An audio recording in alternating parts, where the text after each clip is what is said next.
শহীদ আবরার বাংলাদেশের জাতীয় ঐক্যের প্রতীক। শহীদ আবরার আমাদের প্রেরণার বাতিঘর।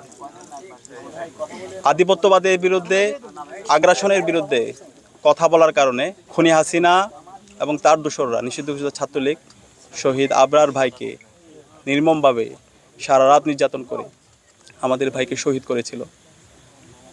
শহীদ আবরার ভাই আমাদেরকে যে রাস্তা দেখিয়েছে, সেই রাস্তার উপর ভিত্তি করে জুলাইয়ে বিপ্লব হয়েছে। জুলাইয়ের যত শহীদ আছে, শহীদ আবু সাইদ, শহীদ ওয়াসিম, শহীদ শান্ত, শহীদ আলী রায়হান, শহীদ আব্দুল আল তাহির থেকে শুরু করে 2000 যে শহীদ হয়েছে, প্রত্যেকেই শহীদ আবরার যে চেতনা, যে আকাঙ্ক্ষা লালন করতো, প্রত্যেকে একই আকাঙ্ক্ষা লালন করতো। এবং 40,000 যে গাজী হয়েছে, প্রত্যেকের একই আকাঙ্ক্ষা।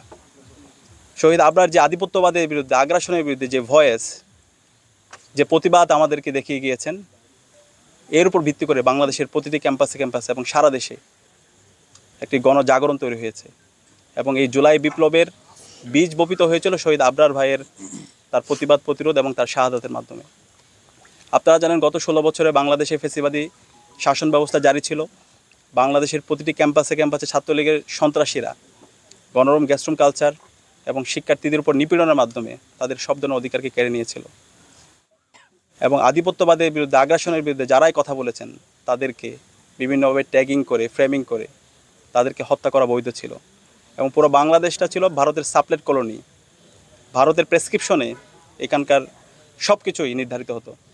আমাদেরকে অর্থনৈতিক শোষণ, রাজনৈতিক নিপীড়ন এবং সাংস্কৃতিক গোলামির মাধ্যমে আমাদেরকে যেতে হয়েছিল।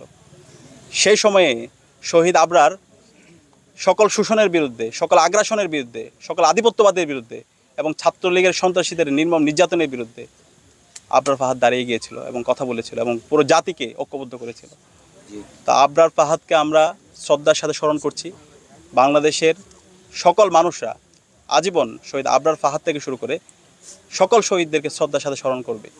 এবং আবরার ফাহাদ থেকে শুরু করে যত শহীদ হয়েছেন এবং সকল শহীদ পরিবার আমরা সবসময় আমাদের দোয়ার মধ্যে, আমাদের মোনাজাতের মধ্যে আমরা সবসময় রাখছি।